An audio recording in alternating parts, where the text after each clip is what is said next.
Bonjour à tous, une nouvelle histoire du Baal Shem Tov. À l'époque, il faut savoir que le Baal Shem Tov a mis des années à accepter de se dévoiler au grand jour devant le monde entier. Pendant des années, il resta caché, se déguisait même en paysan et allait de village en village en faisant l'air de rien pour écouter les Juifs bénir le nom de Dieu à chaque occasion. Mais au tout début de son dévoilement, l'histoire nous raconte, il était encore jeune, il est parti habiter chez un ami à lui très riche, qui avait une maison dans la ville de Brad. Et chez cet ami riche vivait son khatan, l'homme qui s'est marié avec sa fille. Il était très érudit en Torah, il étudiait jour et nuit, et son beau-père subvenait à ses besoins. Un jour, le Baal Shem Tov se tourne vers ce jeune érudit et lui dit « Est-ce que tu voudrais voyager avec moi dans la ville de Pozna ?» Et là, le jeune érudit se dit « Mais bien sûr, mes parents habitent là-bas, ça fait 3 ans déjà que je ne les ai pas vus. Quelle joie, bien sûr, je t'accompagnerai, maître. Mais avant, il me faut demander la permission à mon beau-père. » Chose qu'il fit, son beau-père lui dit évidemment, voyage avec mon ami le Baal Shem Tov, ce tzaddik, tu verras sûrement des miracles en chemin, vas-y, tu as ma bénédiction. Et donc, le départ est fixé un jeudi. Il monte en carrosse, il y a Ivan, le cocher du Baal Shem Tov, Goy, fouette les chevaux. Dès que les chevaux sortent de la ville, Ivan, le cocher, s'endort. Il lâche les rênes, et les chevaux partent dans leur chemin à une vitesse faramineuse, une vitesse folle. Et Ivan dort. Et le Baal Shem Tov se tait, il attend. Et les chevaux sortent des sentiers, sortent des routes, ils passent dans la forêt entre les arbres, ils ont leur chemin. Et le jeune érudit est complètement bouleversé de voir cette chose-là et cette vitesse surnaturelle à laquelle les chevaux partent. Il voyage ainsi de longues heures, jusqu'à l'heure de Mincha. À l'heure de Mincha, les chevaux s'arrêtent d'eux-mêmes dans un endroit sauvage, à côté de hautes herbes, des herbes très hautes. Et là, le cocher se réveille dès que les chevaux s'arrêtent. Et le Baal Shem Tov dit au cocher, « Ivan, rentre dans les hautes herbes et cherche, s'il te plaît, un puits. Il y a un puits d'eau, je veux que tu nous amènes de ce puits-là à boire. » Et Ivan, le cocher, rentre dans les hautes herbes, il cherche. Cela dura longtemps, jusqu'à ce qu'il trouve. Et il ramène de l'eau à boire au Baal Shem Tov et au jeune érudit. Et le Baal Shem Tov lui dit, « Maintenant, bois cette eau et bénis Hachem de toutes tes forces au moment de la bénédiction. Mets-y toute ta passion. » Chose qu'il fit, ils bénirent, ils buvèrent, et là le Baal Shem Tov reprend son voyage. Le cocher fouette les chevaux, le cocher s'endort, il lâche les rênes, et la course folle continue. Il court, il galope. Et là, le jeune érudit ne reconnaît même pas la région. Ils ne voient aucun village aux alentours, ils ont l'impression d'être dans une contrée complètement sauvage. Et il pose la question au Baal Shem Tov, « Maître, où allons-nous passer Shabbat ?» Et le Baal Shem Tov lui dit, « Mais ne sais-tu donc pas que nous voyageons dans la ville de Pozna pour Shabbat ?» L'érudit se dit dans son fort intérieur, « Mais j'aurais reconnu déjà les villages, même à 100 km de ma ville. Je suis né là-bas, je connais toute la région. C'est très bizarre. » Et les chevaux galopent. Ils s'arrêtent au lever du jour pour la prière de Shacharit. Après la prière, ils reprennent leur route. Et là, enfin, après des heures de route, nous sommes déjà le vendredi matin. Après des heures de route, enfin ils voient un village et le jeune érudit est heureux car il avait très très peur de passer Shabbat dans les champs, comme on dit, c'est-à-dire dehors, tout seul, avec son maître, soit, mais c'est un homme qui a vécu dans une famille bourgeoise, il a toujours eu des parents autour de lui riches, et donc la possibilité de passer Shabbat dans les champs lui faisait peur. Et là, il voit un village. Enfin, un village apparaît. Enfin, nous allons passer Shabbat au moins dans une maison. Mais les chevaux ne s'arrêtent pas. Les chevaux continuent. Quoi? Et là, à l'extrémité du village, il y a une maison en ruine. Les chevaux s'arrêtent. Le Baal Shem Tov descend du carrosse. Il entre dans la maison en ruine. Et là, il voit un vieil homme rempli de blessures et de plaies.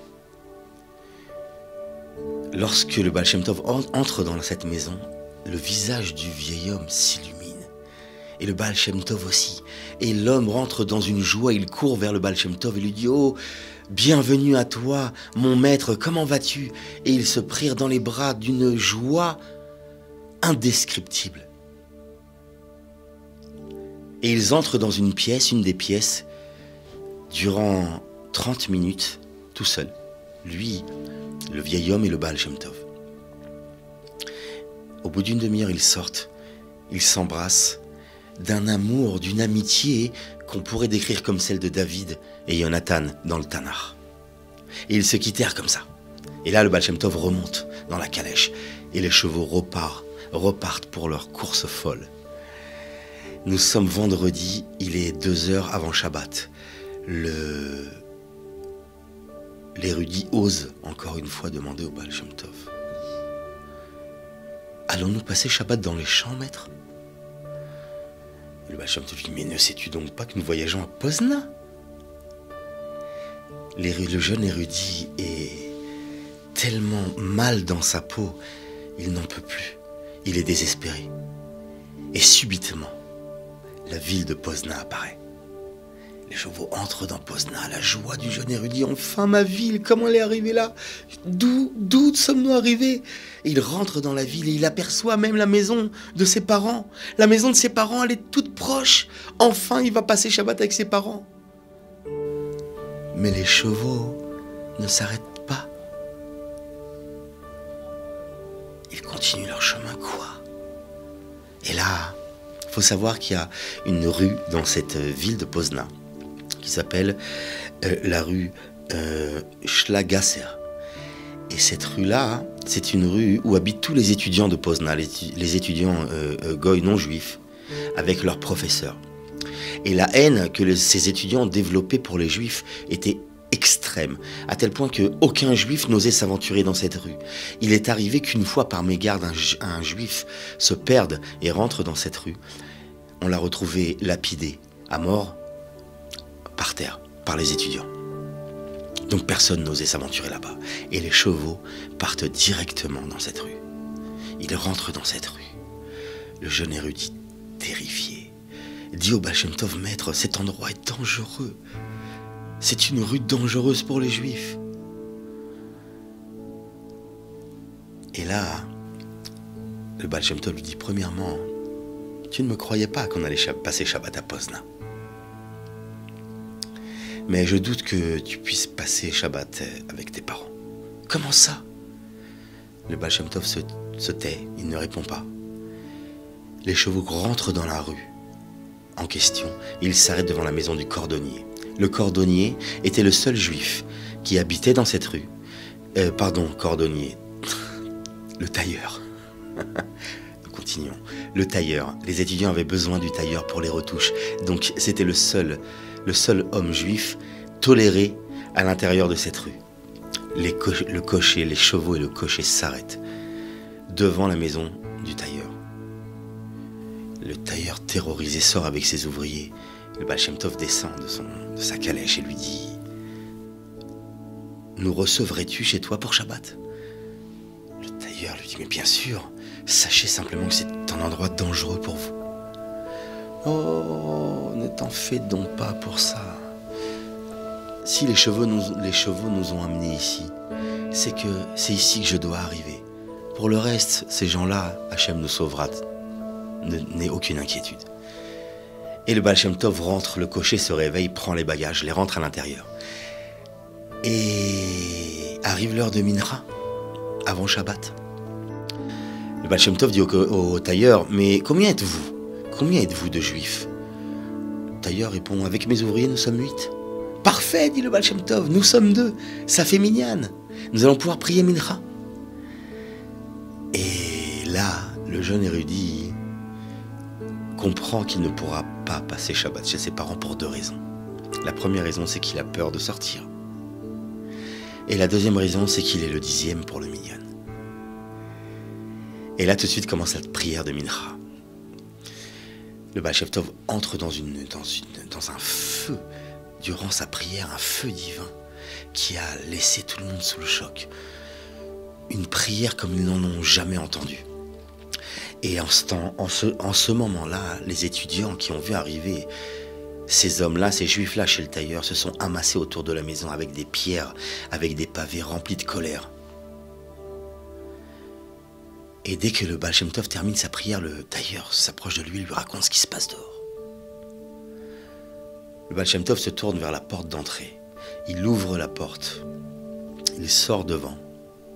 Et il pose son regard sur tous ces jeunes étudiants. Et là, une terreur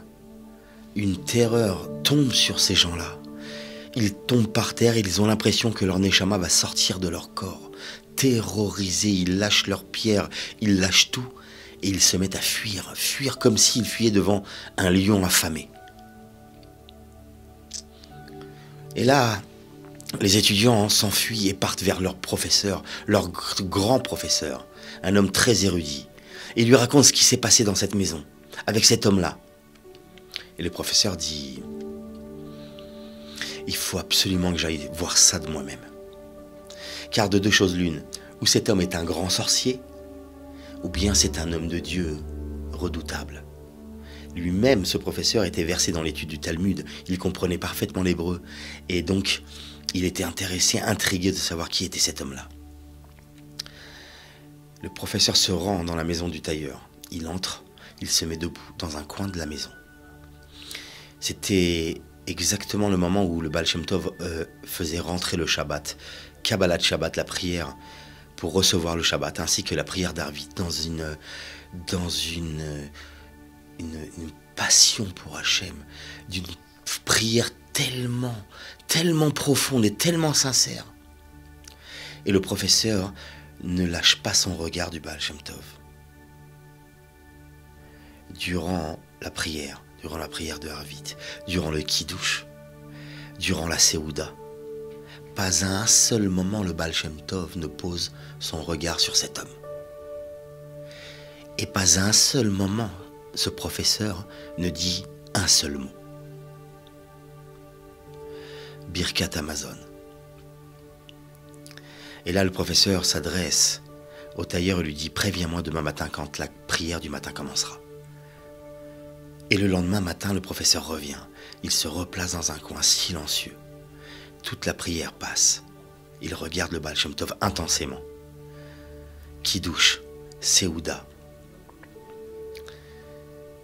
Tfilat Mincha. Le professeur repart chez lui. Il revient pour Séouda Shlichit. Séouda Shlichit, le Baal Shem Tov se met à faire un discours de Torah, une explication de Torah d'une profondeur tellement grande que le jeune érudit à côté de lui était transporté par cette profondeur. Et tous les gens qui étaient autour de lui qui écoutaient ça. Et le professeur ne lâche pas un seul mot de ce que le Baal Shem Tov dit, vu qu'il était versé dans l'étude lui aussi. Dès que le Baal Shem Tov prie Arvit, puis fait la Havdalah, avec la même fougue, avec la même flamme, tout de suite après Shabbat, il dit au cocher, ramasse les bagages, nous partons dès ce soir. Et le professeur sortit de la maison et rentra chez lui. Sur le chemin du retour, toujours une course folle avec un cocher endormi. Le jeune érudit se tourne vers le Baal Shem Tov et lui dit « Mon maître, tu sais la souffrance que j'ai endurée durant ce voyage, l'amour et l'envie avec lequel j'avais envie de voir mes parents ce fameux Shabbat, de voir la maison de mes parents toute proche, presque la toucher, et ne pas pouvoir y entrer, comme un homme qui serait dans le désert et qui meurt de soif, à qui on donnerait de l'eau et qu'au dernier moment, on lui enlèverait de la bouche. Voilà la souffrance que j'ai passée. Et peut-être en compensation de cette souffrance, est-ce que tu permettrais d'accéder à une requête? Et ce sera ma récompense pour cette peine endurée. Ma requête, c'est de savoir que mon maître puisse me dire 3 questions que j'ai eues durant ce voyage. Premièrement, dit le jeune érudit, pourquoi nous sommes-nous arrêtés auprès de ces hautes herbes et avons cherché à boire de l'eau de ce puits? Deuxièmement, quelle était la joie incroyable de ce vieil homme rempli de blessures lorsqu'il t'a vu? Et troisièmement, pourquoi avons-nous passé ce Shabbat à Poznan? Le Baal Shem Tov le regarde et lui dit, je te dévoilerai les 2 premières questions. La troisième, tu la découvriras en son temps. Pour l'histoire des hautes herbes, tu dois savoir qu'il y a de très nombreuses années de cela, il y avait 2 juifs à cet endroit-là qui se sont fait agresser, attaquer et assassiner par des voleurs. Ils sont tombés ici, dans ces herbes. Et depuis toutes ces années, leur âme est enchaînée là-bas, pour la simple et bonne raison que jamais personne ne s'est aventuré dans ces endroits sauvages. Personne n'est jamais passé là-bas. Et si un seul juif y passerait et purifiait l'air avec une bracha, avec une mishnah, avec un pasouk, alors tout de suite ces âmes seraient libérées. Alors je t'ai amené là-bas, alors je te fais faire la bracha. Et nous avons ensemble, grâce à notre bracha, avec une grande conviction, lorsque nous avons bu cette eau, avons pu libérer ces neshamot. Pour ce qui est de la joie de cet homme, tu dois savoir qu'à chaque génération, il y a un homme vivant, une âme dans un corps, qui est le Mashiach lui-même, prêt à le devenir, en tout cas, dès que le peuple juif le mériterait, il faut qu'il y ait un homme déjà prêt à être Mashiach vivant, et que s'il ne, dans sa génération, le peuple ne le mérite pas, alors cet homme meurt. Et le vieil homme que nous avons été visiter dans cette ruine, c'était l'homme qui devait être Mashiach pour cette génération. Et cet homme-là se languissait de pouvoir passer un Shabbat avec moi. C'est pour ça que nous nous sommes arrêtés là-bas. Et lorsque je suis entré et je l'ai regardé, j'ai eu une vision d'en haut. On m'a montré que cet homme-là allait mourir durant la Seouda Shlichit. Et je ne voulais vraiment pas avoir à subir toute cette peine durant le Shabbat, alors je ne suis pas resté. Ta troisième question, comme je te l'ai dit, tu la comprendras dans quelques années. Et le voyage se continua dans cette course folle des chevaux jusqu'à la ville de Brad. Le retour à la ville de Brad en 4 jours, à l'étonnement de tous les gens du village, de cette ville-là, qui se demandent comment ont-ils pu faire un aller-retour en 4 jours alors que cette ville est très très très loin de Brad. Et ainsi continua la vie, les années passèrent et le jeune érudit continua à étudier la Torah durant de nombreuses années, auprès de son beau-père toujours. Au bout de nombreuses années, il se tourne vers son beau-père et lui dit « Écoute, j'aimerais pouvoir faire un petit peu de commerce maintenant pour pouvoir subvenir aux besoins de ma famille qui grandit. » Et son beau-père lui dit « Mais évidemment, tiens, prends quelques milliers de roubles, il lui donne et va acheter de la marchandise. Pars acheter dans la grande ville de la marchandise et tu pourras faire un peu de commerce, évidemment. » C'est ce qu'il fit. Il prend son sac à lèche, il part sur les routes. Il arrive, pendant son voyage, un vendredi après-midi, il arrive dans une ville pour passer Shabbat là-bas. Il n'était jamais arrivé là-bas, c'était en terre de Ashkenaz. Ça pourrait être l'Allemagne, je pense. Et il passe Shabbat chez quelqu'un, c'est un juif qui l'héberge, et il pose la question, est-ce qu'il y a un rave dans cette communauté? Et le juif lui répond, évidemment, il y a un rave, un très grand érudit, qui est un grand tzaddik, Il s'appelle Rabbi Avraham Ager Tzedek, parce que c'est un converti. Et lui dit, j'aimerais bien connaître cet homme-là, pourrais-tu me rendre auprès de lui? Il l'amène auprès du Rav Avraham, et il le fait rentrer chez lui, il discute, et il s'aperçoit effectivement que c'est un homme très érudit, très versé dans l'étude de la Torah d'une manière incroyable, et son visage respire la pureté, il rayonne de sainteté. Ils ont parlé un long moment de Torah, et là le Rav lui dit, écoute, j'aimerais t'avoir à ma table, je t'invite pour la Seuda Shlishit demain. Me feras-tu l'honneur? Bien sûr, dit l'érudit. Et le lendemain, il se rend chez Rabbi Avraham pour la Seuda Shlishit. Et là, durant la Seuda, Rabbi Avraham se met à faire un discours de Torah, une explication de Torah. Et dès les premières minutes, l'érudit est émerveillé et bouleversé. Et Rabbi Avraham lui dit, mais qu'est-ce qu'il y a? Pourquoi tu as l'air bouleversé? Est-ce que tu as déjà entendu cette explication que je suis en train de dire? Et l'érudit lui dit, mais justement, bien au contraire, oui, je l'ai déjà entendu. Il y a de nombreuses années, c'était un Shabbat à Pozna, dans la rue Shlegas, chez le cordonnier. Et là, Rabbi Avraham tressaille, tremble. Il lui dit, quoi? Serais-tu ce jeune érudit qui était auprès du Baal Shem Tov ce fameux Shabbat? L'érudit, le vieil érudit, lui dit, oui, c'était moi. Alors Rabbi Avraham lui dit, alors laisse-moi te dire, laisse-moi te dévoiler, que le professeur qui se tenait debout dans un coin, c'était moi. Le Baal Shem Tov est venu passer Shabbat à Pozna pour moi, pour m'extirper des mains, des forces du mal. Et lorsque je me suis rendu dans la maison du tailleur et que j'ai vu le Baal Shem Tov prier, c'était pour moi comme si une épée de feu sortait et brûlait dans mon cœur, une à une, toutes ces forces maléfiques qui retenaient mon âme en bas. Lien après lien, prière après prière, ce glaive en feu arrachait tous mes liens. Et lorsqu'il avait fini sa dernière prière, tous les liens étaient libérés. Et au moment de la Seuda Shlishit, lorsqu'il a dit ce discours de Torah, alors là, mon cœur s'est enflammé pour Hachem, pour le divin, pour la sainte. Et tout de suite après Shabbat, je me suis enfui de Pozna, je me suis enfui en terre d'Ashkenaz. Je me suis converti. Et là,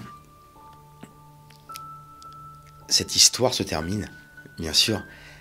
On comprend comment le Baal Shem Tov est parti chercher, extirper une très grande neshama des forces du mal. Le témoignage de cette histoire nous est parvenu par un très grand tzaddik qui s'appelle Rabbi Israël Miroujine. Il m'était tenu à cœur de citer la source de cette histoire. À très bientôt pour une nouvelle histoire. Bye bye.